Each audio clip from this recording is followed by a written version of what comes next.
Karoline Leavitt thought she had the upper hand with a slick insult aimed at Jasmine Crockett on live TV. But what she didn't expect was a quiet, razor-sharp response that turned the entire room against her. The studio lights burned a little brighter that night, maybe because everyone knew this wasn't just another debate. It was the match people had been waiting for. Jasmine Crockett versus Karoline Leavitt. Two forces who didn't just clash on policy, but on principle. And they weren't walking into neutral territory. The network had hyped the segment for days. Two voices, two Americas, one stage. Jasmine arrived first, early as always. She wore a dark charcoal blazer, her hair pulled back neatly, not a strand out of place. She shook hands with the floor producer, nodded to the sound tech, and sat quietly on the edge of the set while they prepped the cameras. She wasn't here for small talk. She was here for the work. Karoline stormed in 15 minutes later, all white teeth and sharp elbows, trailing two assistants and an energy that didn't so much enter the room as shove its way into it. She laughed loudly at something no one else found funny, adjusted her mic with a practiced flip of her hair, and made sure everyone heard her booming voice talking about ratings. She didn't look at Jasmine directly, but the glance she threw sideways said enough. I'm here to win. The crew kept it moving, wires coiling, microphones testing, graphics flashing across monitors.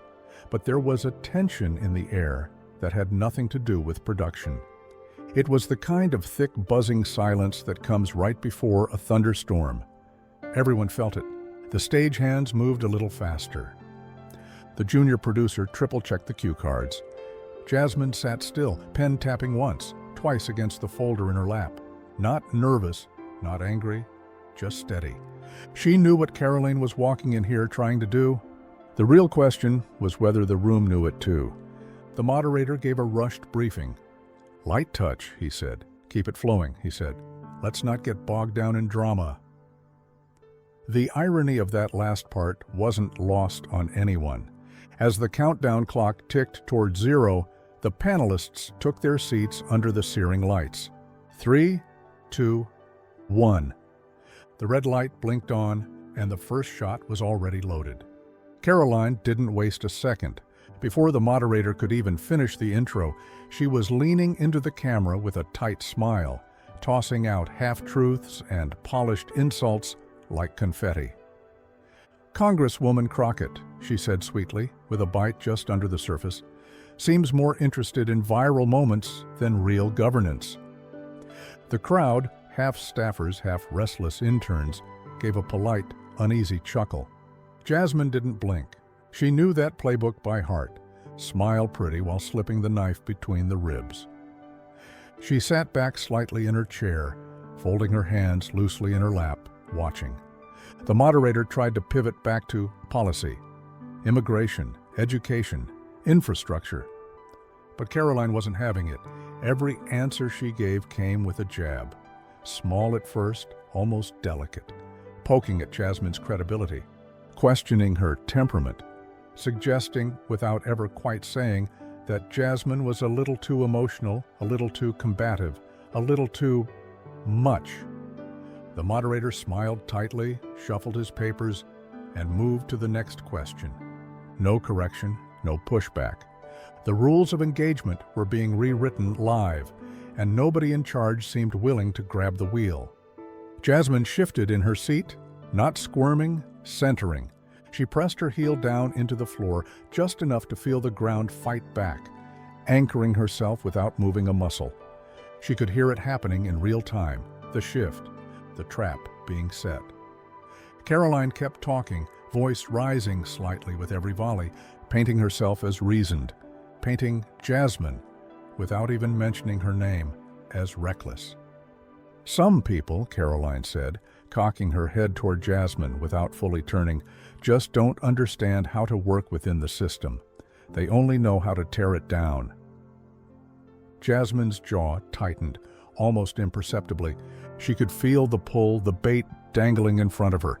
One wrong move, one raised voice, one rolled eye, and they'd clip it, edit it, blasted across every feed by sunrise.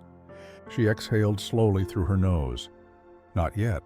The storm was still building, and Jasmine Crockett had weathered bigger ones than this. It happened fast. 1 second, the panel was grinding through a familiar argument: border security, campaign funding, the same tired pivots. The next, Karoline leaned in just a little too close to her mic, her voice dropping half a register. The smile on her face sharpened into something colder. "Some people," she said, glancing sideways at Jasmine, "should be careful how loudly they burn bridges in this town. You never know who might be watching, or deciding what doors stay open for you later." The words hung there, heavy, ugly, not just political, personal. The moderator blinked, fumbled with his notes like he hadn't heard it, or wished he hadn't. The producer's voice crackled nervously through the earpieces. "Move on, move on." But the room had already changed. The audience, silent. The crew, frozen. Jasmine sat perfectly still, the only movement the slow blink of her eyes as she absorbed it, not just the words, the intent behind them. This wasn't policy, this wasn't debate, this was a warning, a threat, sharpened to a whisper, delivered in front of a live national audience. Karoline smiled wider, mistaking the silence for victory. She leaned back in her chair, smug and satisfied, adjusting her microphone like a queen settling into a stolen throne. The moderator coughed, desperate to pivot. Congresswoman Crockett, do you have a response?" It was a lifeline. But Jasmine didn't need one. She was already standing on her own. She shifted once in her seat, smoothed the crease on her pant leg. And when she looked up, the fire in her eyes wasn't rage. It was precision. It was clarity. Karoline had just stepped into a ring she wasn't ready for.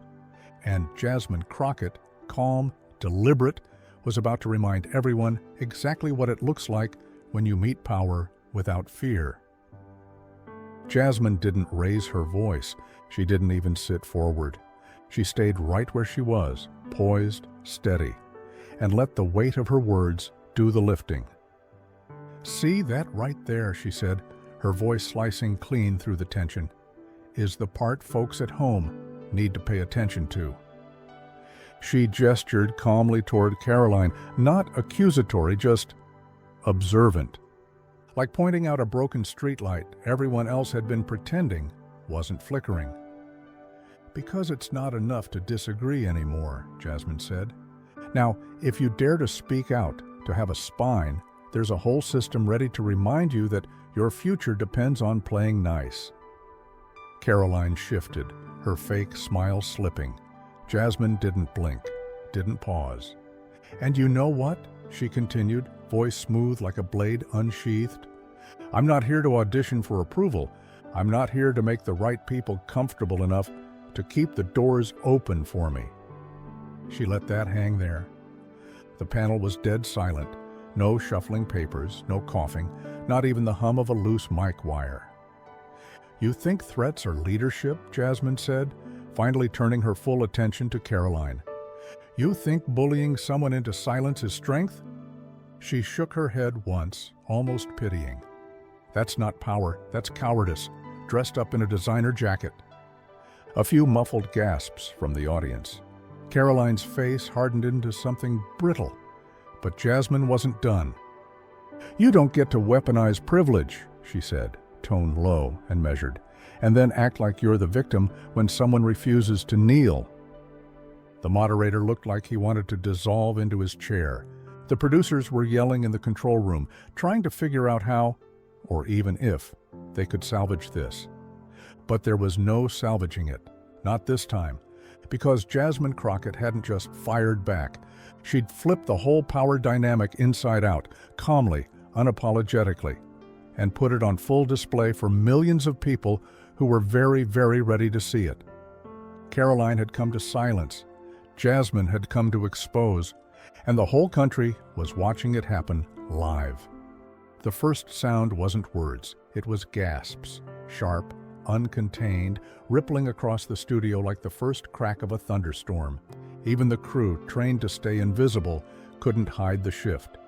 A camera operator glanced sideways, eyebrows raised. A production assistant fumbled her clipboard, the smack of it hitting the floor, cutting through the dead air.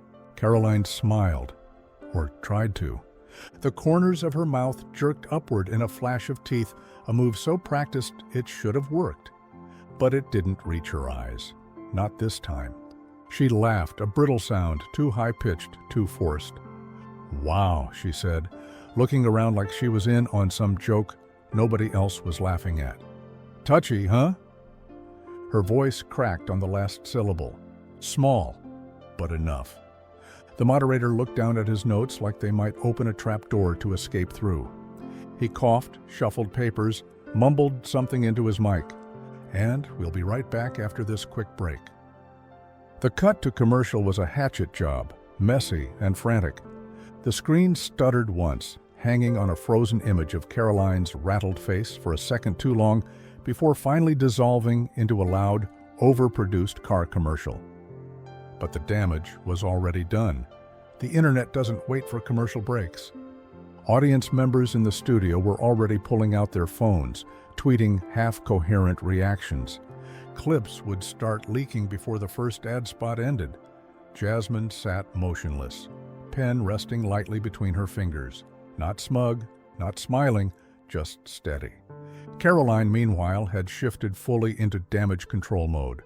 But the stage had already shifted beneath her feet. The crowd, the cameras, the country, all of it had seen what they weren't supposed to see, and there was no rewinding that moment. As soon as the commercial rolled, the set exploded into movement. Producers rushed the stage, their voices low but urgent, like paramedics at a car crash. The floor manager jabbed at his earpiece, shouting into his collar mic, "Do we kill the second segment? Do we swap them out? What's the call?" Karoline was already halfway out of her seat. Mike yanked roughly from her jacket. Her face was flushed, sharp with panic under the heavy studio lights. "This is a setup," she hissed at a producer, voice slicing the air between them. "You fix this. You fix it now." The producer, a woman who looked like she'd aged 10 years in the last 10 minutes, held up both palms, backing Karoline toward the wings. "We'll clean it up," she said, lying badly. We'll contextualize." Carolina wasn't buying it. She spun back toward the desk, pointing a manicured finger at Jasmine. "She ambushed me. This was coordinated." Jasmine finally moved. She uncrossed her legs, stood up slowly, smoothed her jacket, and said nothing.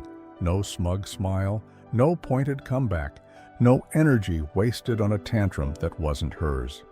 She just tucked her pen into her folder, collected her notes, and walked off the set like she had somewhere better to be. Because she did. Karoline watched her go, teeth grinding visibly. Another producer jogged over, headset swinging around his neck. "Do we let them back on together? Do we even finish the panel?" he whispered harshly to the moderator. The moderator just shook his head, shell-shocked. He knew what everyone in that room knew. There was no fixing this.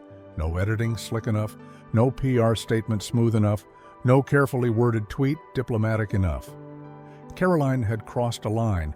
Jasmine had drawn a map to it, live, calm, and crystal clear. And America was already choosing a side. Karoline knew it before the first headline even dropped. It started in the hallway just off the set, where the muffled buzz of 100 notifications started stacking up on phones. A young staffer scrolled, stopped, paled.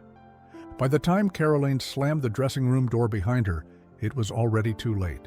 The clips were everywhere, unedited, unspun, 15 seconds of live television, her threat, Jasmine's fireback, and the look on Karoline's face when the ground dropped out beneath her. Someone had captured it, frame by frame, frozen it, slowed it down like a boxing match knockout. The moment arrogance met a wall called consequences, Karoline's phone vibrated violently against the counter. Calls she didn't want to answer. Texts she couldn't spin fast enough. She grabbed it anyway, unlocking the screen with a shaking thumb. The first thing she saw was a trending topic banner, Crockett clapback. The second was worse. A 6-second video, clipped, subtitled, already sitting at 800,000 views, showing her warning Jasmine about future prospects and Jasmine's calm surgical destruction that followed. Karoline's stomach twisted. She knew how these things worked. She had weaponized moments like this against opponents for years. Catch them emotional, catch them reactive, catch them human. But Jasmine hadn't reacted. She hadn't flinched, hadn't raised her voice, hadn't even shifted her tone. She had simply pointed. And now the whole world was staring at what she had exposed. Karoline slumped into the makeup chair, blinking at her reflection. For a second, she didn't even recognize herself. The cracks weren't just showing, they were spreading. And outside those soundproof studio walls, the storm she thought she could control was already rolling in at full speed. By the time Karoline's team issued their first shaky internal memo, the internet had already set the narrative in stone. TikTok was first. Clips of Jasmine's fireback hit the platform like gasoline on dry leaves, edits layered with dramatic soundtracks, split screens showing Karoline's smug grin before and her crumbling composure after. One creator captioned it simply, "When the loudest person in the room finally meets someone louder without raising her voice." It racked up 1 million views before Karoline's comms director could even draft a talking point. X, formerly Twitter, followed fast. Crockett clapback trended within 40 minutes. By the hour mark, it was joined by number threat exposed, an even sharper dagger. Screenshots of Karoline's threat, quote, flooded timelines. Legal experts chimed in, journalists weighed the ethics, organizers lit up threads. This wasn't just disrespect, one viral post read. This was intimidation, and Crockett shut it down without breaking a sweat. YouTube wasn't far behind. Commentators, news breakdowns, reaction videos, montages showing Jasmine's unflinching calm, her slow burn takedown delivered like a scalpel, not a hammer. The comment sections were brutal, but not chaotic. They were focused, directed. It wasn't about winning an argument. It was about the way Jasmine had handled the threat, exposing power plays for what they were without ever stooping to the level being set for her. Back in the dressing room, Karoline scrolled through it all, the color draining from her face. This wasn't a bad headline. This was a fracture. Public, wide open, impossible to patch overnight. And Jasmine, she hadn't posted a word, hadn't said a thing. She didn't have to. The truth was already speaking loud enough. By noon, the split had begun. It wasn't just random users online anymore. It was names, big ones, stepping into the flood. Politicians who normally stayed far from media dust-ups were posting statements, some cautiously worded, some blunt as a hammer. Threatening someone's future on live television isn't debate, Congresswoman Ayanna Pressley tweeted. It's intimidation, and it's unacceptable. Activists chimed in fast behind her. Civil rights groups, women's organizations, even veterans from old political wars who'd seen this playbook before, now calling it what it was. Unethical, calculated, dangerous. Within hours, celebrities weighed in too. Ava DuVernay reposted the clip with just 3 words, "Stay loud, stay clear." Kerry Washington added another layer. "Grace under fire is louder than rage in a suit." Even neutral anchors, the ones who clutched their pearls at both sides arguments, weren't pretending this time. On a late-night news wrap-up, one senior correspondent said it straight. This wasn't just political theater, this was crossing a red line, and doing it with a smile. Cable roundtables spent hours dissecting the moment frame by frame. Not just what was said, but how it was said. The smirk, the veiled threat, the collapse under pressure. What stunned people wasn't just that Karoline cracked, it was that Jasmine didn't have to raise her voice to win. She just held up the mirror and made sure the lights were on. By the time sunset bled over the city skyline, Karoline's team knew it wasn't a bad news cycle. It was an avalanche. And the worst part, it was still picking up speed. The first draft of Karoline's clarification statement read like someone trying to shovel snow in a hurricane. "We regret that certain comments made during the panel discussion have been misunderstood," it opened. Misunderstood, not regretted, not apologized for, just misheard. Blamed on everyone else. By the time it hit inboxes, it was already dead on arrival. The second paragraph was worse. They called the threat a joke, suggesting Karoline's comment about Jasmine's future prospects was a lighthearted, off-the-cuff remark. A playful nudge, nothing serious. Nobody bought it. Not the reporters who had watched Karoline's eyes harden in real time. Not the viewers who heard the cold bite in her voice. Not the commentators who replayed the clip a dozen times, slowing it down, underlining every syllable. The joke excuse backfired instantly. TikTok stitched it side by side with Karoline's threat, adding captions in bold red, "Does this look like a joke?" X exploded again, this time with even more force. Not a joke started trending globally. Podcasters tore into the statement live on air, laughing without humor. One summed it up best. "It wasn't a joke when she said it. It wasn't a joke when she smiled about it. It's only a joke now because she's drowning." Even some conservative figures, ones normally quick to defend any misstep as media bias, fell silent. A few issued dry, clipped statements about choosing words more carefully. Karoline's inner circle panicked. Talk of reframing the narrative turned into whispers of canceling upcoming appearances. Donors started asking uncomfortable questions. Behind closed doors, Karoline's team floated one last desperate idea. Maybe, just maybe, they should lean into victimhood, blame woke mobs, play the martyr. But nobody in that room really believed it would work, because you can only spin the truth so much. And when the camera catches you clearly, threats and all, no amount of PR polish can scrub the footage clean. The story had already been written, and Karoline wasn't the one holding the pen anymore. She didn't rush, she didn't flood the airwaves, she waited. While Karoline's team fumbled press releases and tried to frame the meltdown as a misunderstanding, Jasmine Crockett stayed silent, deliberate, steady.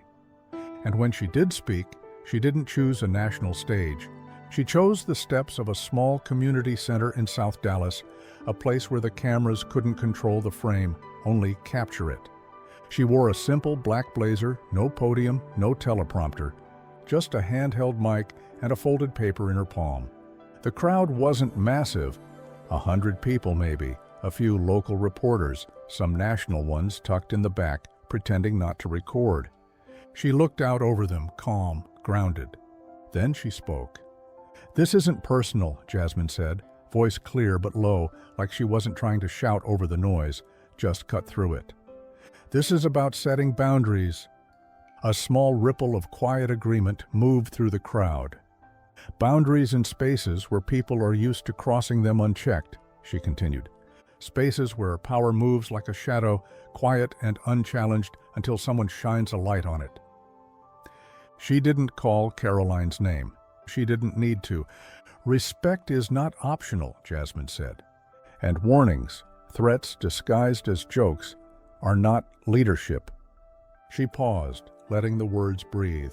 "I'm not here to win arguments. I'm not here to trend. I'm here because silence lets old systems stay standing." One woman in the front row wiped her eyes quietly. Jasmine ended it there. No chest beating, no victory laps. She folded the paper back into her jacket pocket, nodded once to the small gathering, and stepped off the curb. Power wasn't in the volume of her words. It was in the way they left no room for misinterpretation. It wasn't personal. It was structural, and everyone watching knew it.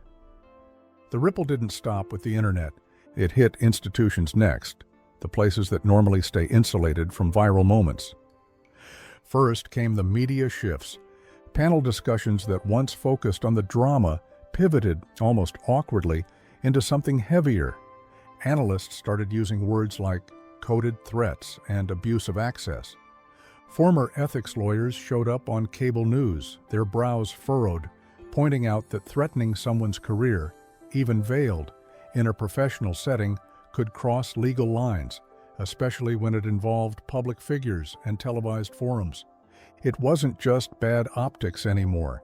It was a conversation about hostile environments, a conversation about what political intimidation actually looks like when it's not wearing armor or raising a fist, but sitting neatly behind a microphone in a blazer and pearls. Law schools picked up the moment for discussion panels. Professors assigned the clip in courses about the First Amendment protections and professional conduct. Quietly, whispers started circling legal blogs. Could Karoline's comments be construed as workplace retaliation under political ethics laws? Could a formal complaint be filed? No one had definitive answers yet, but the fact they were asking at all was a seismic shift. Meanwhile, policy advocates seized the opportunity. They linked Jasmine's calm confrontation back to larger platforms she'd been pushing for months: workplace protections, anti-bullying legislation in political spaces, reform on ethics guidelines for televised political discourse. Suddenly, the conversation wasn't about two women fighting on TV. It was about who gets to control the room. And for the first time in a long time, it wasn't the loudest person doing the controlling. It was the clearest. And Jasmine Crockett's voice, low and even, was still echoing louder than anyone else's. The night settled heavy over Dallas. Backstage, after the last questions had been answered, after the final handshake, after the cameras were packed away, Jasmine Crockett sat alone in a folding chair by the exit door. No aides, no noise, just the soft hum of the exit sign overhead and the faint thrum of her own heartbeat in her ears. She rolled the microphone cord slowly between her fingers, not out of nerves, out of habit. A way to ground herself when the weight of everything started stacking too high. It wasn't the debate that wore her out. It wasn't even the performance, the coded attacks, the tightrope walk of staying poised while being poked. It was the fact that she still had to explain, to prove that basic respect wasn't negotiable, that just existing, unbent, was still seen as an act of defiance. She closed her eyes for a second. Let the air settle in her lungs. Most people would only remember the clip, the calm, the comeback, the moment she flipped the conversation. They wouldn't see this part. The wait afterward, the quiet questioning, the knowing that if she had flinched even once, if she had raised her voice, if she had bristled, the story would have been different. It always was. She exhaled through her nose, but she didn't regret it, not any of it. Because somewhere, in a classroom, in a boardroom, in a town nobody on the coast cared about, someone had watched her stay steady under fire. And maybe next time, when they're pushed to shrink, they'll remember they don't have to. Jasmine opened her eyes, tossed the mic cord onto the folding table. She stood, straightened her jacket, and walked out the door without looking back. The exhaustion was real, but so was the purpose. And for Jasmine Crockett, that was reason enough to keep standing. The first cracks didn't come with headlines. They came quietly. Phone calls canceled at the last minute. Event invitations quietly rescinded. Scheduled speaking engagements pulled due to unforeseen scheduling conflicts. Karoline's inner circle tried to spin it at first: bad timing, media overreaction, political bias. But nobody was buying it. The donors noticed first, the ones who cared less about ideology and more about optics. They weren't angry about the threat, not really. They were angry about the mess. Because Karoline wasn't just trending for a bad take, she was trending as a liability. Checks that were promised started shrinking. Meetings that had been confirmed were suddenly under review. Whispers rippled through the political consultant class, the ones who make careers out of reading wind currents before the storm hits. Maybe she needs a reset. Maybe it's time for a quieter season. By the time her team proposed a reputation recovery plan, Karoline was already too radioactive to book a college panel without backlash. Even longtime allies, the pundits who'd once celebrated her as a bold young voice, started distancing themselves, using phrases like poor judgment and missteps under pressure. The phrase self-inflicted wound became a favorite among political commentators. Behind closed doors, it was worse. A former advisor admitted to a journalist anonymously, "She thought she could bully her way through it. She didn't realize she was punching up, and the world was watching." Karoline kept smiling publicly, kept posting polished photos, kept issuing soft focus videos about learning experiences. But the invitations didn't come back, and neither did the easy power she once wielded. Because the thing about threatening someone like Jasmine Crockett, someone who didn't fight dirty, who fought clear, was that when the dust settled, it wasn't just your target that looked small. It was you, and no rebrand could fix that. Jasmine Crockett didn't host a victory tour. She didn't book a round of morning shows, didn't dance through soundbites or cash in on the moment like a trophy.